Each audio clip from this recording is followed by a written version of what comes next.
Guys, mayong hapon sa tanan guys, no. Emergency yung pagpunta ko ngayon dito guys, ha. Dito po tayo ngayon sa tirahan po ni kaibigan Inkantong Itim guys. Dahil marami pong nag-request ngayon sa atin guys na ipatanong po daw dito sa ating kaibigan Inkantong Itim guys.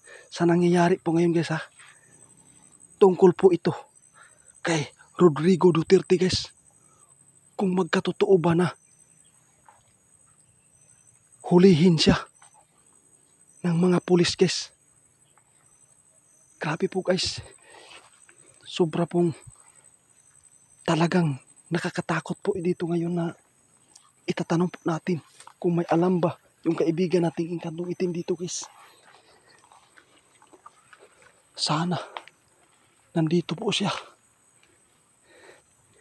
Kaibigan, mayong hapon kaibigan. Kaibigan? Ay, salamat kaibigan. Udah ko kayong problema ron kaibigan.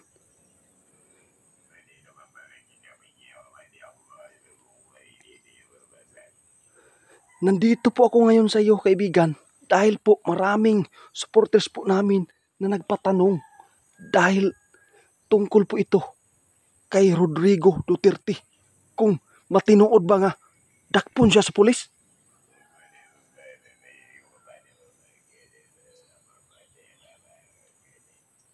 Ha? Ay Diyos ko guys. Pakinggan niyo to guys, ha.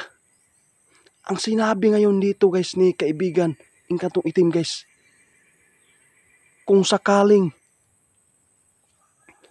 tuluyan na dakpon si Rodrigo Duterte guys sa mga kapulisan.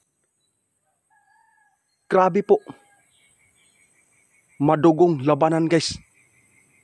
Kapwa Pilipino guys. Mag-uunay. Tinuod di kaibigan?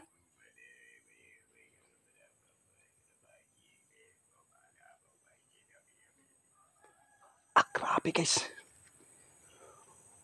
Mau na ni guys, ha. Grabe. Sobrang kaba ko ngayon guys, ha. Ipaliwanag ko sa inyo guys. Grabe po. Kung madayon guys, nadakpon si Rodrigo Duterte sa mga kapulisan guys. Daghag supporters niya nga mubabag. Tapos dili sila musugot nga dakpon guys. Yung mga supporters po ni Rodrigo Duterte. Mao na ni pinakadelikadong nakita sa atong kaibigan karon guys.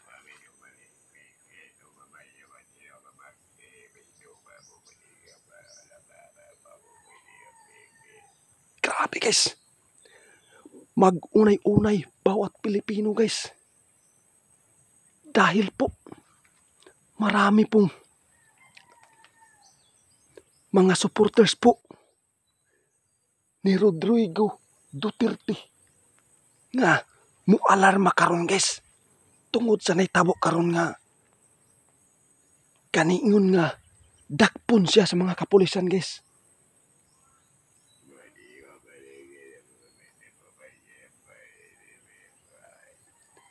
Ito guys, ha.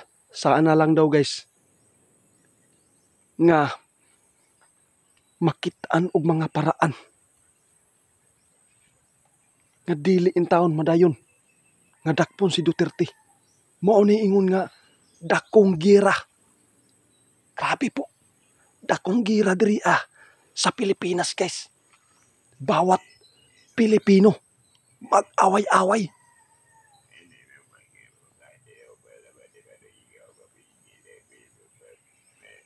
Sus, ayun guys, ha. Dumagdag pa si kaibigan guys. Kung tuluyan man daw nga dakpon si Duterte guys. Grabe. Dili yun may tabo guys. Nga walay gulo nga may tabo. Mag-unay-unay bawat Pilipino guys dito sa ating Pilipinas. Grabe naman to kaibigan.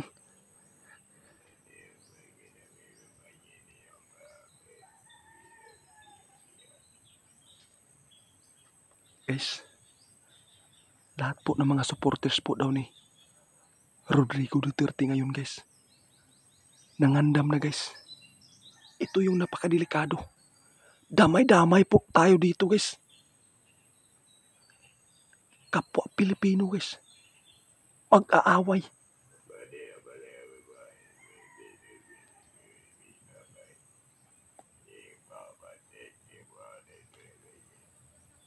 Salamat kaibigan ha.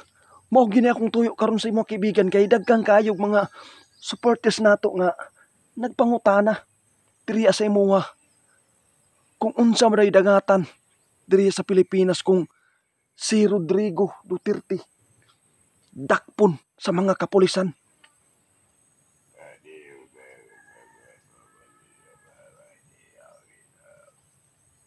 Guys, nakikita po ni kaibigan Inkantong Itim guys ha, sa pangyayari ngayon dito guys ha. Dahil po talagang mayroon talagang nakapagdesisyon na ngayon guys na si Rodrigo Duterte dakpon sa mga kapulisan guys. Pero sana po daw guys na hindi po talaga tuluyan na madakip po siya dahil po kung sakaling mang dakpon siya sa mga kapulisan karon guys, maunay nakita ni kaibigan karon guys nga sobrang duguan po yung Pilipinas. Kapwa Pilipino mag-away-away daw guys. Kay daggang kayog dili musugot sa mga supporters po ni Rodrigo Duterte nga si Rodrigo Duterte guys nga dakpon. Daggag di musugot guys. Unsa may angay buhaton na mo ni kaibigan para makapangandam eh.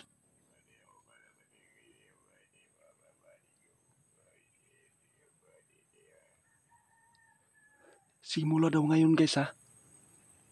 Samtang wa pa gyud maabot guys nga nakita nato nga nadakpan si Rodrigo Duterte.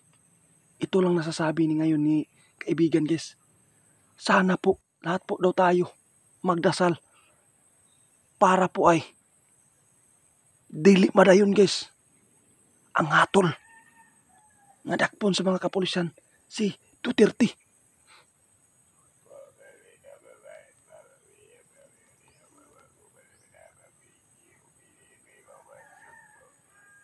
Dapat daw guys, yung nakaplano daw dito guys na dakpon si Duterte guys. Dapat iampo daw nato nga malinawan po yung pangutok nila. Para dili daw madamay ang mga kapwa Pilipino dito sa atin. Salamat kaibigan ha. Akala ko kaibigan, hindi mo alam to sa pangyayari ngayon.